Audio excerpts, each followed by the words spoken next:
Tuhan bersamamu dan bersama rohmu. Inilah Injil Tuhan kita Yesus Kristus menurut Matius. Dimuliakanlah Tuhan. Inilah silsilah Yesus Kristus, anak Daud, anak Abraham. Abraham memperanakan Ishak, Ishak memperanakan Yakub, Yakub memperanakan Yehuda dan saudara-saudaranya. Yehuda memperanakan Peres dan Serah dari Tamar.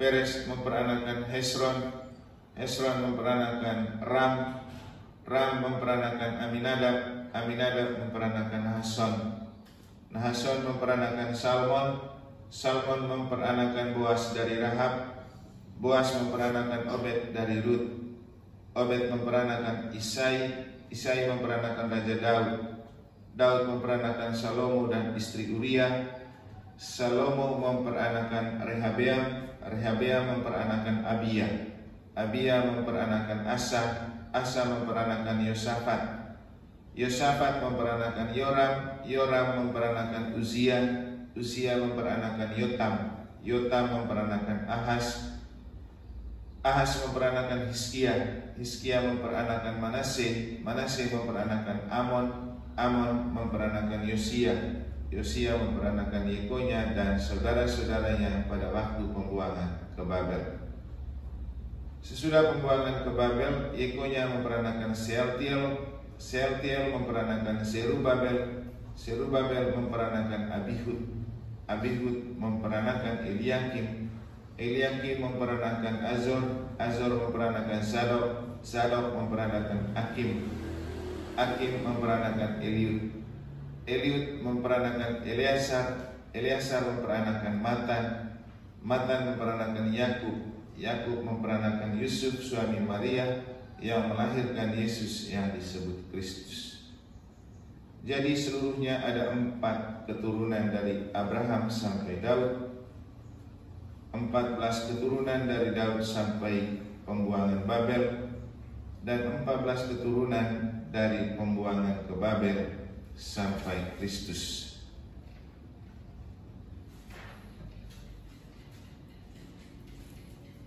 Demikianlah sabda Tuhan. Terpujilah Kristus. Para suster yang saya kasihi dalam Tuhan, ketika bacaan suci menampilkan silsilah tentang kelahiran Yesus dari keturunan ke keturunan, apa maknanya untuk kita yang tidak mewariskan keturunan?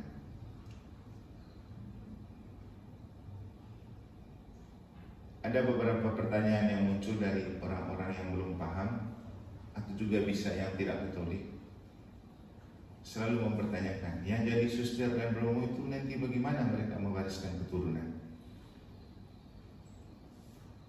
Ini juga pertanyaan yang membuat beberapa keluarga Katolik tidak rela anaknya untuk menjadi kaum terpanggil khusus karena takut tidak mewariskan keturunan.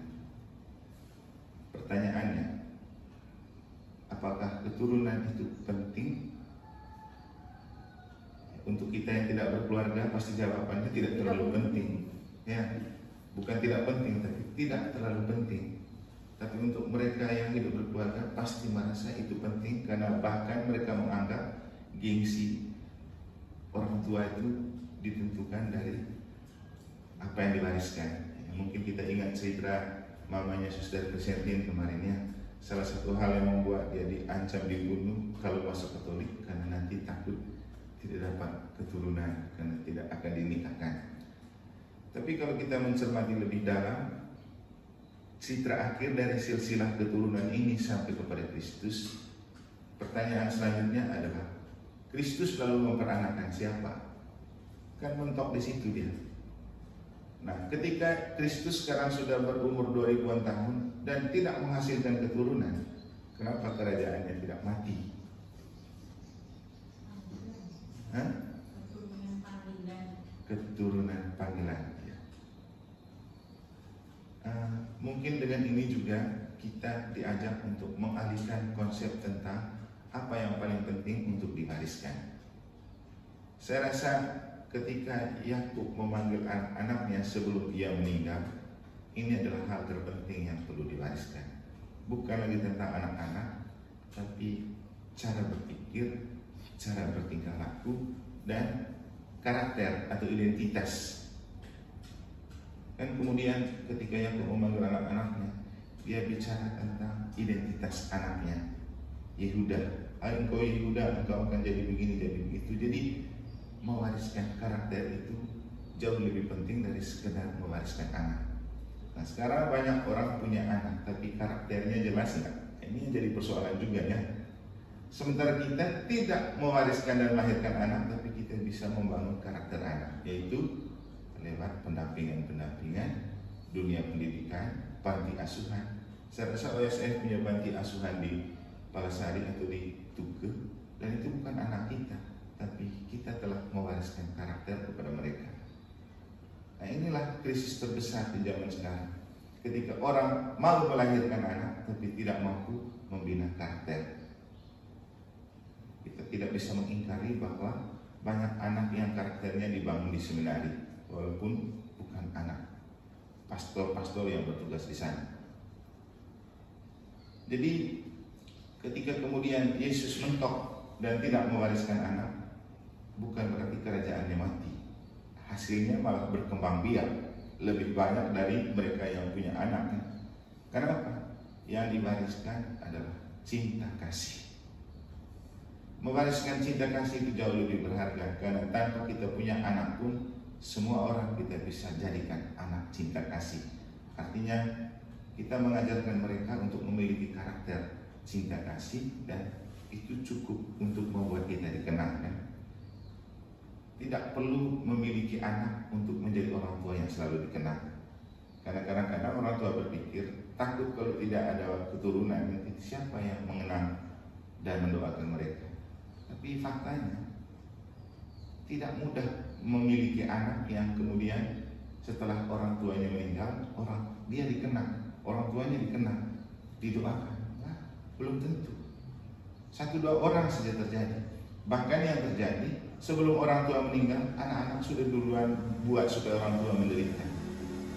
Tidak ada kasih lagi, dan tidak semua orang betul mengasihi orang tuanya dengan tulus hati. Apalagi hidup di zaman modern seperti ini, kerja tok yang dikejar.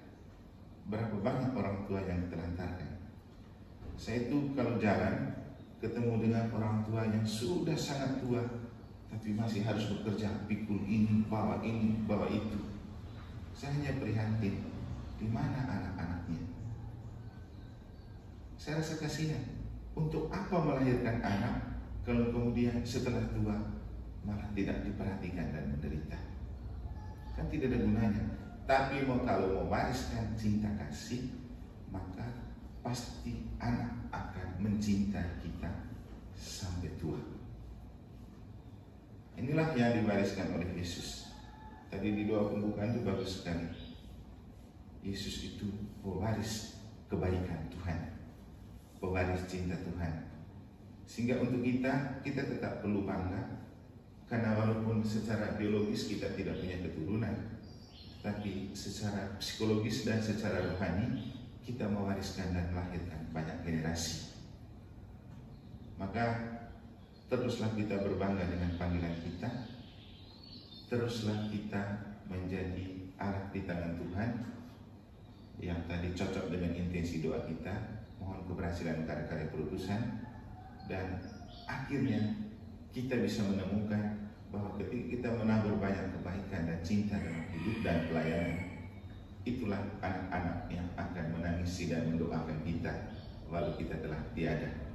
Nanti bisa coba buat survei, ketika pastor dan suster mati dan orang tua mati, siapa yang paling ramai? Paling yang pastor dan suster lebih ramai daripada orang tua, kan? Artinya orang yang menangisi kematian kita, padahal kita tidak punya anak. Karena cinta kasih dan kebaikan itu adalah modal terbesar untuk perlu terus diwariskan. Kita juga hidup pindah dari tempat ke tempat. Nanti apapun segala kebaikan dan pelayanan yang kita lakukan akan selalu dikenang. Dan ketika kita pergi pun orang akan bercerita tentang apa saja yang pernah kita lakukan. Mungkin itulah hal yang dapat kita maknai dari kisah-kisah bacaan suci tentang silsilah Yesus Kristus. Sekali lagi, ketika sampai di generasi Yesus, mentok. Tidak ada cerita lagi tentang Yesus memperanakan, tidak ada. Karena Yesus adalah anak Allah, tanda kasih, dan itulah yang Yesus wariskan kepada kita, mewariskan anak kasih atau cinta kasih Tuhan. Semoga Tuhan memberkati dan membantu untuk kita tetap menjadi alat di tangannya, mewariskan cinta kasih ini kepada dunia melalui seluruh tugas, karya, dan pelayanan kita sebagai kaum terpanggil khusus. Semoga Tuhan memberkati.